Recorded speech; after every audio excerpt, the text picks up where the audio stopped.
Tem a palavra o Sr. Deputado Diogo Moura, do CDS. O CDS-PP tem 7 temas, presumo que não vai abordá-los todos, porque temos inscrição também da sua colega, portanto, já nos dirá aqui quais é que vai abordar. Muito obrigado, Sra. Presidente, Srs. Secretários, caros vereadores, caros deputados. O CDS traz hoje mais questões, algumas que já trouxemos noutras sessões, mas que mereceram promessas por parte do Executivo, mas ainda não vimos a sua concretização, e uma nova que trazemos pela primeira vez relativa ao património cultural da cidade. A primeira é relacionada com as piscinas de Lisboa. Voltamos a relembrar o problema da diferenciação criada entre municípios na cobrança das taxas para acesso a equipamentos esportivos da cidade. No seguimento da reforma administrativa e a subsequente transferência de equipamentos para as juntas, temos assistido a um aumento das taxas cobradas, bem como a uma segregação económica no acesso, espelhado na diferenciação entre preços praticados para fregueses, em que o equipamento se encontra instalado, e para os utentes de outras freguesias. Não se compreende como é que equipamentos municipais, que são geridos numa perspectiva da oferta municipal, e de repente, e apenas porque passam a ser geridos por uma junta, sejam criados fatores de diferenciação que levam os municípios a sentirem-se excluídos. Em 11 de novembro de 2014, numa sessão análoga a esta, relatámos este problema e concretizámos com o exemplo do que se passa na piscina municipal da Machoeira, nomeadamente com os fregueses de Lumiar. Na altura, o Sr. Vereador Jorge Máximo deu nota do conhecimento de situação semelhante na piscina do Rego, pelo que iria efetuar uma avaliação no sentido de tomar medidas que permitam resolver esta diferenciação, para nós, inaceitável, e qual seria a legitimidade da Câmara para proceder a uma uniformização dos valores, uma vez que estes tinham sido estipulados pelas Assembleias de Freguesia. Na sessão de perguntas sobre freguesias, realizada a 9 de junho e sobre o mesmo assunto, informou o Sr. Vice-Presidente que a Câmara estava a proceder ao levantamento de todas as situações. Face ao exposto e 9 meses envolvidos, que lhe apraz dizer, Sr. Vereador, sobre esta importante questão. Foi efetuado o levantamento? Qual o diagnóstico? Que medidas serão tomadas?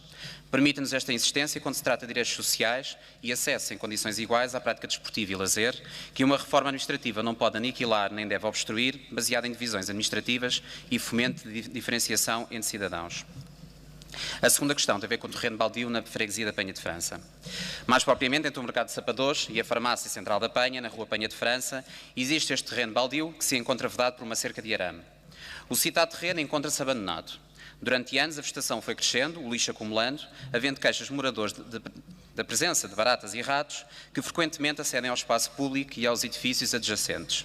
O terreno, com lixo acumulado, contrasta ironicamente com os ecopontos dos seus vizinhos. O que gostaríamos de solicitar ao Sr. Vereador Manuel Salgado era um ponto de situação sobre que medidas serão tomadas para resolver esta questão urbanística e de insalubridade que coloca em causa moradores e transeuntes, nomeadamente se já foi intimado o proprietário para a limpeza e se existe projeto para intervir no mesmo, caso seja o terreno particular, sendo municipal, que destino tem a Câmara para o mesmo. Em terceiro, uma questão sobre o património cultural da freguesia de Marvila. Para quem conhece esta freguesia, sabe o quão a mesma é rica. Rica na sua incidência geográfica, rica na sua diversidade, rica na força da comunidade local de moradores, comerciantes e agentes locais desportivos e culturais, mas também rica em património cultural material lisboeta. Nesse sentido, e numa visita efetuada recentemente, o CDS deparou-se com o estado de degradação ou necessidade de restauro de algum dos espaços existentes. Destaque para o efeito o edifício Abel Pereira da Fonseca, a ermida Nossa Senhora das Mercês na Quinta da Bela Vista, a Quinta do Marquês de Abrantes, ou conhecido também como Condes Figueiró, e a Quinta das Salgadas. Assim, e desconhecendo-se o património em causa é maioritariamente municipal, que medidas de proteção e recuperação existem para este património? E, por fim, uma última questão dirigida ao Sr. Vice-Presidente Duarte Cordeiro. Esta uma última pergunta a colocar ao Executivo está relacionada com o impacto gerado por empresas de dimensão turística na cidade de Lisboa, com particular incidência na Baixa Pombalina e nos bairros históricos. Não valerá a pena fazer o histórico dos inúmeros incómodos, queixas, desacatos que os tuk-tuks, Renaults 4L, sidecars, Segways, buggies, UMMs ou rickshaws têm provocado. Para isso, bastará recorrer à comunicação social, nomeadamente às peças jornalísticas emitidas no final da semana passada, quer pela RTP ou publicadas na revista Sábado. Esta situação deve-se a uma razão muito simples: falta de regras definidas por ausência de regulamentação municipal. O turismo tem sido um fator de revitalização económica de Lisboa, pelo que nem nos passaria pela cabeça ser contra a promoção turística da cidade. No entanto, é preciso ter em atenção o número de empresas a operar no mercado e a necessária adaptação do espaço público, viário e urbano a esta realidade, minimizando o seu impacto ao nível ambiental, na mobilidade, na preservação do património e respeito pelos moradores dos bairros históricos, entre outras questões. A Assembleia Municipal, através da 2ª Comissão Permanente, levou a cabo um trabalho de aprofundamento desta problemática, ouvindo representantes desta atividade, dos taxistas e dos serviços camarários, tendo sido aprovada em plenário realizado em março, 9 recomendações ao Executivo Camarário, sendo que a mais premente e necessária na sua concretização era a regulamentação municipal da atividade em causa, no sentido de a ordenar. Em 3 de novembro de 2014, o então e à data Diretor Municipal de Mobilidade de Transportes, o professor Tiago Farias, reforçou a necessidade de regulamentação municipal, de que sairia então a emissão de licença de operação que teria adstritas um conjunto de regras que deveriam ser obrigatoriamente respeitadas. A pergunta que deixo então ao Sr. Vice-Presidente é também ela simples: para quando o anunciado regulamento municipal? Muito obrigado. Muito obrigado, Sr. Deputado. O Sr. Vereador Jorge Máximo. Obrigado, Sr. Presidente. Relativamente à questão colocada, gostaria de esclarecer o seguinte.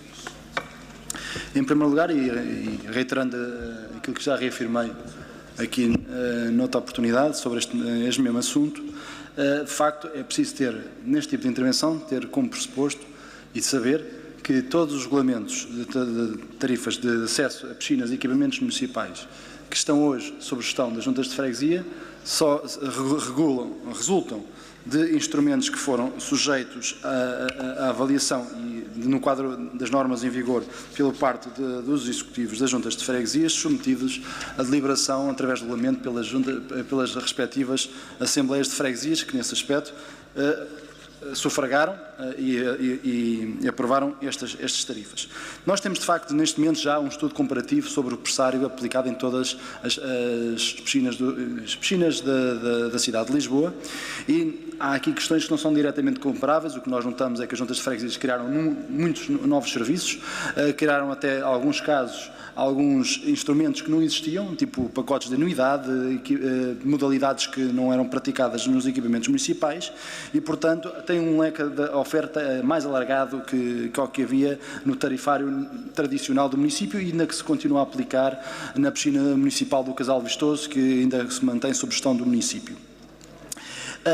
Dar nota que muitas vezes o que acontece é que houve uma alteração do pressário, tendo em conta estas novas dinâmicas e também algumas atualização dos valores dos custos, porque as taxas têm que ser ajustadas ao valor real apurado nos custos diretos dos equipamentos, e acontece é que, por vezes, da mesma forma que o município, por exemplo, tinha um desconto para os empregados, tinha e tem, da CML, há um caso em particular, que é o caso de Santa Clara, aplicam um desconto às pessoas residentes na freguesia. E, portanto, a comparação não é por aumento de preço para os não residentes, é por existência de um desconto para os fregueses da freguesia. Noutras freguesias também aumentaram os preços. Portanto, o que eu acho aqui é que este trabalho, para ser feito uma uniformização do tarifário, terá que ser feito naturalmente em total articulação com as juntas de freguesia e numa perspectiva mais alargada. Muito obrigado. Senhor, se faz favor. Muito obrigado, Sr. Presidente. Em relação às questões do CDS relativamente à insalubridade no que diz respeito ao terreno entre a Avenida General Roçadas e a Rua Penha de França, nós presumimos que se trate da Rua Penha de França entre o número 40 a 42. O proprietário já foi várias vezes notificado para proceder à limpeza e à remoção da vegetação e lixo existentes. A própria Câmara já efetuou a limpeza do local, vai voltar a fazer. E nós tentámos deslocalizar o ecoponto, porque efetivamente por vezes ecopontos que quando estão colocados junto de terrenos expectantes geram realmente uma acumulação. Devo dizer que esta questão é uma questão relevante, que inclusivamente foi levantada na reunião descentralizada e, portanto, é um assunto que também tem tido a nossa atenção ultimamente. E, portanto, agradecer-lhe a questão. No que diz respeito à regulamentação municipal das atividades de animação turística, eu quero garantir que o Sr. Presidente da Câmara Municipal de Lisboa, Dr. Fernando Medina, já tomou decisões sobre a matéria que serão conhecidas muito em breve em relação a este tema, que obviamente terão como objetivo criar alguma ordem no que diz respeito a esta atividade, sem, como disse muito bem, pôr em causa a importância que ela também tem para a cidade de Lisboa, mas colocar alguma ordem nesta matéria. Muito obrigado. Passar ao vereador Manuel Salgado. Muito obrigado, Sr. Presidente. Em relação à Avenida Revisco Paes, portanto, na próxima reunião, quinta-feira que vem, irá à Câmara a adjudicação da empreitada de reordenamento da superfície das avenidas Duque d'Ávila e Revisco Paes. Em relação à questão que colocou sobre os sentidos de trânsito na Rua Dona Filipa de Vilhena. Esta alteração... O Sr. Vereador está a responder a uma pergunta que ainda não foi formulada. Ia na carta, mas ainda não foi formulada. Da Revisco Paes. Vai a resposta adiantada, mas a Sra. Deputada, depois, se quiser, perguntará melhor. Sim, senhor. Então, qual era a pergunta que eu tinha? Qual é que é a questão? Eu penso que a pergunta que era para si ou para a Sra. Vereadora Catarina Vaz Pinto era a questão do património cultural em Marvila. Muito obrigado, Sr. Presidente. Em relação a este património de Marvila, portanto, o edifício Abel Pereira da Fonseca é particular. Depois, há outros edifícios que são da APL e outros ainda do município. Portanto, há 3 proprietários diferentes.